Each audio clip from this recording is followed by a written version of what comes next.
Hello friends welcome back to my channel Priya Katha. तो सकाल बेलार दिके मर्निंग वाके जाওয়া হয়নি, समय হয়নি বা ঘুম থেকে উঠতে পারিনি। তো এখন বিকেল বেলা সকলকে জানাই গুড আফটারনুন। তো এখন আমরা আফটারনুন ওয়াকই করতে যাচ্ছি। আমরা প্রায় 2.5 কিলোমিটার হাঁটবো। বাড়ি থেকে বেরিয়েছি, এখন যাব উদয়নারায়ণপুর। উদয়নারায়ণপুর থেকে 5 কিলোমিটার, হ্যাঁ ব্যাক করলে দুটো মিলিয়ে 5 কিলোমিটার হবে। তো কন্টিনিউ করার চেষ্টা করব। মোটামুটি প্রতিদিন একটু একটু করে হাঁটি, আজকে একটু বেশি হাঁটবো, সময় যেহেতু পেয়েছি বিকেলবেলা। তো চলো সবটাই তোমাদের কাছে শেয়ার করবো। তো ভিডিওটা কন্টিনিউ করতে থাকো।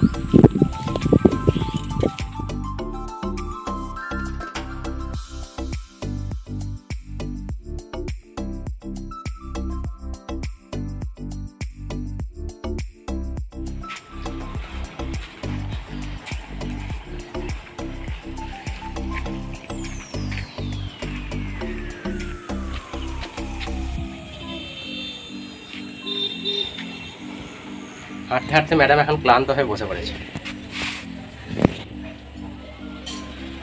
কি হলো? অনেকটা হেঁটেছি তো, একটুখানি বুঝতে হবে। এখনো অনেকটাই, মোটামুটি 2 কিলোমিটার চলে এসছি নাকি? 1.5 কিলোমিটার। 1.5 কিলোমিটার চলে এসছি, এখনো 1 কিলোমিটার বাকি। প্রতিদিন এটা যদি কন্টিনিউ করা যায় শরীরের পক্ষে খুবই ভালো, কিন্তু এতটা প্রতিদিন আসা পসিবল হয় না। যেতে যেতে রথতলার কাছে একটা শনি ঠাকুরের মন্দির আছে। মন্দিরটি খুবই জাগ্রত, তাই শনি ঠাকুরের ওখানে একটুখানি ভালো করে প্রণাম করে নিলাম, তারপর আবার যাত্রা শুরু করলাম। হাঁটতে হাঁটতে আমরা এখন আমাদের রথতলা চলে এসেছি।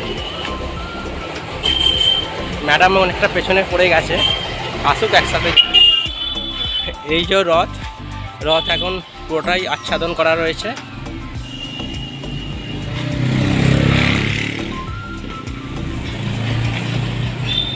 আজ যেহেতু মঙ্গলবার, আর মঙ্গলবার হচ্ছে বাজারের এই পাটটা বন্ধ থাকে, উইকলি হলিডে চলছে, সেই কারণে সমস্ত দোকানপাটি প্রায় বন্ধ।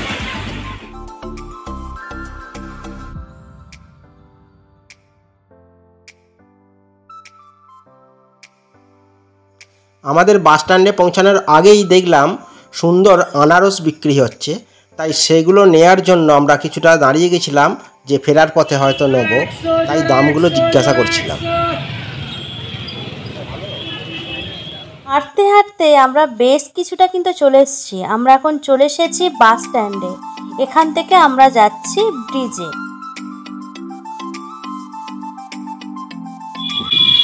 বিকালবেলা ঘুরতে ভালোই লাগে, তার সাথে যদি আবার মর্নিং ওয়াকের মতো ইভিনিং ওয়াক, আফটারনুন ওয়াক যাই বলো না কেন, যোগ থাকে, ভালোই লাগে। আমরা স্ট্যান্ডে চলে এসেছি, আর 1/2 কিলোমিটার মতো বাকি, 2 কিলোমিটার রাস্তা চলে এসেছি। এখন এখান থেকে পুরো বাস স্ট্যান্ড থেকে পোল পর্যন্ত পুরো 1 কিলোমিটার। 1 কিলোমিটার। চলো ডেস্টিনেশন করতে পারি, দেখা যাক। বাজারে প্রবেশ করার সাথে সাথে একটা জনমুখর পরিবেশ সৃষ্টি হয়েছে। এর আগে আমরা যখন ওই পারে ছিলাম তখন সমস্ত দোকানপাট বন্ধ ছিল, কারণ যেহেতু মঙ্গলবার ওই পার বন্ধ, আর এই পার সেই রকম কোনো ব্যাপার নেই, তাই এখানে জনসমাগম ভালোই রয়েছে। একটা আলাদাই ভালো লাগা সৃষ্টি হচ্ছে। এতক্ষণ যেমন একটা নিঝুম পরিবেশের মধ্যে দিয়ে আসছিলাম, সেটা কিন্তু গতি আরও বেড়ে যাচ্ছে। আমাদের মতো অনেকেই এখনও হাঁটতে বেরিয়েছে।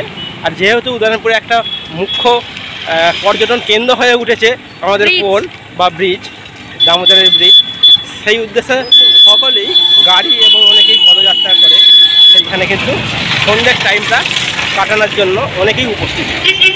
চলো সেখানে গিয়ে তোমাদের সাথে দেখা হচ্ছে। যেতে যেতে চায় পে আড্ডা, ফ্রাইড এক্সপ্রেস, এই সমস্ত ফাস্টফুডের দোকানগুলো কিন্তু তৎক্ষণাৎ, অর্থাৎ তখন বাজে মোটামুটি 5:30 6টা, তখন থেকে কিন্তু ভালোই ভিড় হতে শুরু করেছে।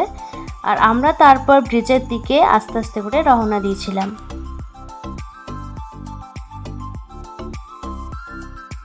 মতো একদল মানুষ ওখানে দিয়ে দেখতেই পাচ্ছ হেঁটে যাচ্ছে। হাঁটতে হাঁটতে আমরা ব্রিজের সামনে চলে এসেছি। এখন জলের পরিস্থিতিটা দেখার জন্য ব্রিজের নিচেতে যাচ্ছি, তারপর আমরা এসে ব্রিজের ওপরে উঠব। এই সেই কলেজ, অনেক স্মৃতি জড়িয়ে রয়েছে, যেখানে আমরা দুজনেই কিন্তু পড়াশোনা করেছি। আমরা ব্রিজের কাছাকাছি, মানে ব্রিজের নিচে যাব, কতটা জল দেখব। বাংলার দুঃখের নদী দামোদর নদ বর্তমানে তার আপন রূপে ফিরে এসেছে। একদম কানায় কানায় জলপূর্ণ হয়ে উঠেছে এই বর্ষায়।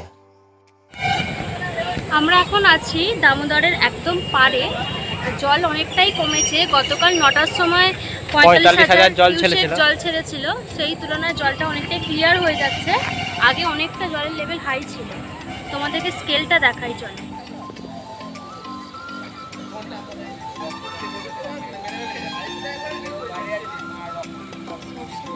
গতকাল জলের লেভেল 10 মিটারের মধ্যে ছিল, সেই তুলনায় অনেকটাই জলের লেভেল হ্রাস পেয়েছে, অনেকটাই নিচে নেমে এসেছে।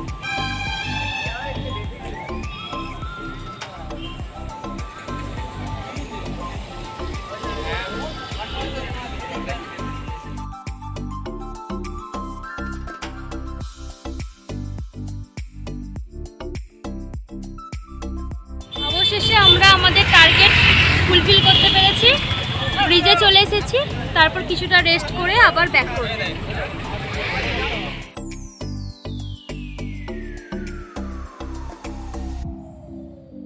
ব্রিজে অনেক দিন পর দুটো দিদির সাথে দেখা হয়ে গিয়েছিল। তারপর সুখ দুঃখে সমস্ত রকম আলাপ আলোচনা করার পর একটু রেস্টও হয়ে গিয়েছিল। দেখো ব্রিজের উপর থেকে নদীটাকে কতটা বেশি চওড়া লাগছে, যেন এক গঙ্গা নদী। জাস্ট অসাধারণ একটা দৃশ্য দেখে আমরা এখানে দাঁড়িয়ে পড়লাম। জাস্ট তোমরা আওয়াজটা নিতে পারছো কিনা দেখো। পাখির মুখরিত একটা কলরব, দারুণ লাগছে। গ্রাম্য পরিবেশের এই দারুণ একটা মজা, যেটা অন্য কোথাও ফিল করা যাবে না। রাত্রেবেলা বলে হয়তো তোমাদেরকে দেখাতে পারছি না ঠিকঠাক, জাস্ট আওয়াজটা তোমরা নাও।